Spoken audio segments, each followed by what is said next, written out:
The temple city of India म्हणून भारतात ओळखले जाणारे भुवनेश्वर शहर. या शहरात जवळपास 7,000 एवढी ऐतिहासिक मंदिरे होती. ओडिशा राज्याची राजधानी असलेले हे शहर सध्या वेगाने वाढणारे प्रमुख IT हब आणि शैक्षणिक केंद्र बनत चालले आहे. या शहरात आजही हिंदू, बौद्ध आणि जैन धर्मीय लोक एकत्र गुण्यागोविंदाने राहतात. शहरात सतत वर्दळ असते. याचे कारण म्हणजे जवळपास 3,000 वर्षांपेक्षा जुना इतिहास या शहराला लाभलेला आहे. इसवी सन पूर्व 261 मध्ये याच शहराजवळ प्रसिद्ध कलिंग युद्ध लढले गेले. या युद्धानंतर सम्राट अशोक यांचे हृदय परिवर्तन झाले आणि त्यांनी बौद्ध धर्म स्वीकारला. या शहरात अनेक ऐतिहासिक मंदिरे आजही आपला वारसा जपत दिमाखात उभी आहेत. या मंदिरांपैकी हे एक लिंगराज मंदिर आहे. भक्तांची अशी धारणा आहे की ओडिशामधील असणाऱ्या जगन्नाथपुरीचे दर्शन घेण्याअगोदर या लिंगराज मंदिरामध्ये येऊन येथील स्वयंभू शिवलिंगाचे दर्शन घ्यावे. मंदिराच्या गाभाऱ्यात असलेले हे शिवलिंग स्वतः प्रकट झालेले असून ते अत्यंत विशाल आहे. लिंगराज मंदिराच्या शिखरावर एक धातूचा तुकडा दिसतो. आख्यायिकेनुसार तो धातूचा तुकडा म्हणजे साक्षात प्रभू श्रीरामांनी सीता स्वयंवराच्या वेळेला तोडलेल्या धनुष्यबाणाचा तुकडा आहे. मंदिराच्या अगदी जवळच बिंदू सागर नावाचा पवित्र तलाव आहे. या तलावामधील पाण्यात भारतातील सर्व पवित्र नद्यांच्या पाण्याचा अंश आहे असे मानले जाते. लिंगराज मंदिर सर्वात मोठे, प्राचीन आणि सर्वात महत्त्वाचे हिंदू मंदिर आहे. हे मंदिर भगवान शिव यांना समर्पित आहे. 11व्या शतकातील कलिंग वास्तुकलेचा एक उत्कृष्ट नमुना म्हणजे हे लिंगराज मंदिर. मंदिराच्या मुख्य शिखराची उंची 55 मीटर आहे, म्हणजेच 180 फूट. त्यामुळे भुवनेश्वर शहराच्या कानाकोपऱ्यातून या मंदिराचे शिखर सहज दिसते. मंदिराच्या आवारात इतर देवी देवतांची लहान मोठी सुमारे 150 पेक्षा जास्त उपमंदिरे आहेत. या मंदिरांचे बांधकाम सोमवंशी घराण्यातील राजे ययाती केशरी यांनी 11व्या शतकात सुरू केले होते आणि नंतरचे राजे अनंतवर्मन चोडगंगदेव यांच्या काळात ते पूर्ण झाले. मंदिर संपूर्णपणे गडद रंगाच्या वाळूच्या खडकापासून बांधण्यात आले असून त्यावर अत्यंत सूक्ष्म आणि सुंदर कोरीव काम केले आहे. या मंदिराचे मुख्य 4 भाग आहेत: देऊळ, जगमोहन, नटमंदिर आणि भोग मंडप. या मंदिरात भगवान शिवाची पूजा हरिहर रूपात केली जाते, जेथे हरी म्हणजे विष्णू आणि हर म्हणजे शिव.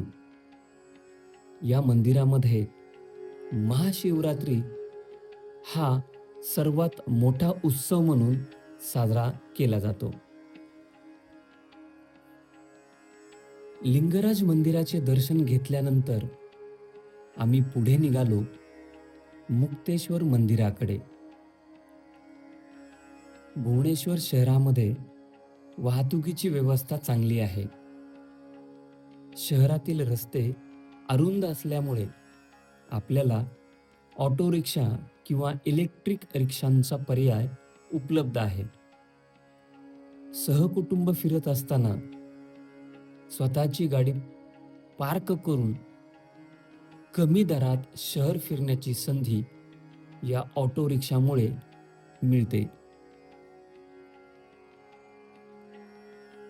जेम ऑफ ओडिशा आर्किटेक्चर म्हणजेच ओडिशाच्या वास्तुकलेचे रत्न मुक्तेश्वर मंदिर. 10व्या शतकात बांधले गेलेले हे ऐतिहासिक मंदिर ओडिशातील जुन्या मंदिर शैलीकडून नवीन प्रगत स्थापत्यकलेकडे झालेल्या बदलाची साक्ष देणारे आहे. मंदिराच्या परिसरात मरीची कुंड नावाचा पाण्याचा तलाव आहे. तलावातील पाणी बऱ्याच वर्षापासून साठलेले असल्याने त्याचा रंग हिरवट दिसतो. या कुंडातील पाणी पवित्र असून या पवित्र पाण्यात स्नान केल्याने स्त्रियांचे आरोग्य सुधारते अशी एक आख्यायिका आहे. मंदिराच्या दारात असणारी वैशिष्ट्यपूर्ण कमान आलेल्या पर्यटकांचे लक्ष वेधून घेते. प्रवेशद्वाराशी असलेल्या या भव्य कमानीवर बौद्ध आणि हिंदू शैलीचा प्रभाव आढळतो. कमानीवर अत्यंत नाजूक आणि सुंदर नक्षीकाम, हसणारे चेहरे आणि माकडांच्या मूर्ती कोरलेले आहेत. या प्रवेशद्वाराकडे पाहत बसावेच वाटते, कारण पुरातन काळात अत्याधुनिक साधने नसताना त्यावर किती छान कोरीव काम केले आहे.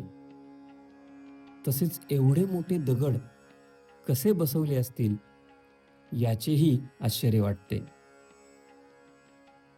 भारतात सर्वात जास्त फोटो काढल्या जाणाऱ्या ऐतिहासिक वास्तूंपैकी हे प्रवेशद्वार एक आहे. मग आम्ही देखील एक सहकुटुंब एक फोटो तिथे घेतला. मुक्ती देणारा देव म्हणजेच मुक्तेश्वर असा या शब्दाचा अर्थ. प्राचीन काळी हे मंदिर तंत्र साधना आणि आध्यात्मिक दीक्षा देण्याचे एक प्रमुख केंद्र मानले जात होते. लिंगराज मंदिराच्या तुलनेत मुक्तेश्वर मंदिर आकाराने लहान आहे, परंतु याच्या प्रत्येक दगडावर केलेले कोरीव काम अत्यंत सूक्ष्म आणि परिपूर्ण आहे. दरवर्षी जानेवारी महिन्यात ओडिशा सरकारच्या पर्यटन विभागाद्वारे मंदिर परिसरात मुक्तेश्वर नृत्य महोत्सव आयोजित केला जातो. यात देशातील प्रसिद्ध कलाकार ओडिशी शास्त्रीय नृत्य सादर करतात.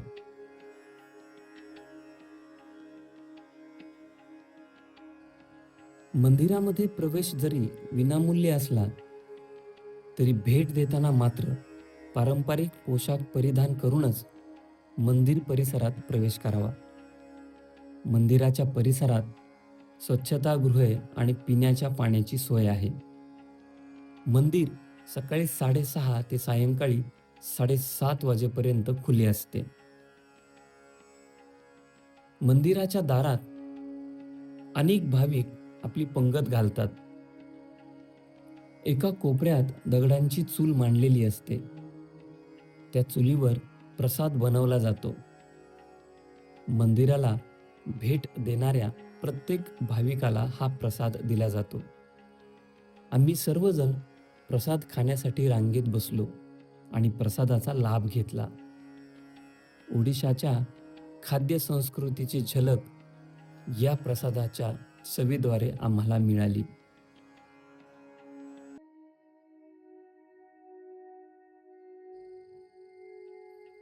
मुक्तेश्वर मंदिर परिसरात बराच वेळ व्यतीत केल्यानंतर आम्ही जवळच असणाऱ्या राजाराणी मंदिराकडे निघालो. राजाराणी मंदिर पाहण्यासाठी पर्यटकांना शुल्क भरावे लागते.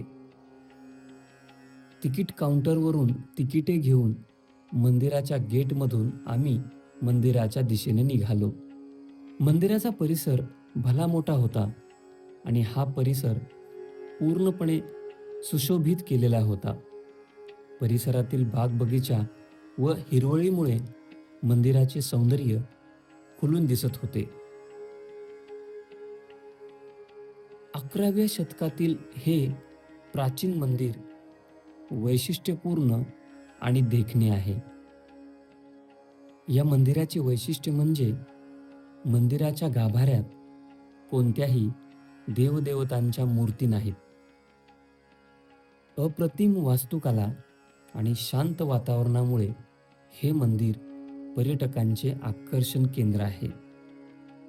अनेक लोकांना वाटते की हे मंदिर एखाद्या राजा आणि राणीसाठी बांधले गेले असेल, पण तसे काही नाही.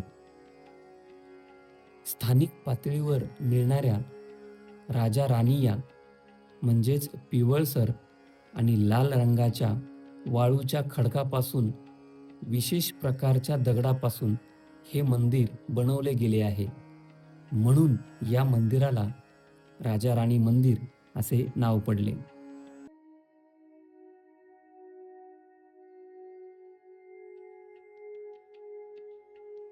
ओडिशा राज्यामध्ये अनेक मंदिरे आहेत. एकट्या भुवनेश्वर शहरातच जवळपास 7,000 मंदिरे होती. काळाच्या ओघात या मंदिरांची पडझड झाली. काही परकीय आक्रमणामध्ये नष्ट झाली. तरी देखील आज भुवनेश्वर या शहरात अनेक मंदिरे दिमाखात उभी आहेत. त्या मंदिरातील देवी देवतांची आज देखील विधिवत पूजा व सेवा केली जाते. या मंदिरांच्या निर्मितीमध्ये प्रामुख्याने 3 प्रकारच्या विशिष्ट नैसर्गिक दगडांचा म्हणजे खाच दगडांचा वापर करण्यात आला आहे. हे दगड केवळ त्यांच्या मजबूतीसाठीच नव्हे, तर त्यांच्यावर करता येणाऱ्या अत्यंत बारीक आणि गुंतागुंतीच्या कोरीव कामासाठी निवडले गेले होते. या दगडांचे वैशिष्ट्य म्हणजे हा एक प्रकारचा मेटामॉर्फिक खडक असून यात लोहाचे प्रमाण जास्त असते. सुरुवातीला हा दगड फिकट गुलाबी किंवा तपकिरी रंगाचा दिसतो, परंतु हवेच्या संपर्कात आल्यावर कालांतराने त्याला एक विशिष्ट काळा तपकिरी किंवा राखाडी रंग येतो. उन्हाळ्याच्या दिवसात उष्णतेची तीव्रता अधिक असल्याने ती तीव्रता कमी व्हावी आणि देवाला थंडावा मिळावा म्हणून शुद्ध चंदनाचे लाकूड दगडावर घासून त्याचा लेप देवाला लावल्यास देवाला शीतलता आणि थंडावा मिळतो. म्हणून मंदिराच्या दारात एक पुजारी चंदनाच्या ओटीची तयारी करताना दिसून आले. भेटूया पुढील अशाच व्हिडिओमध्ये. जय जगन्नाथ.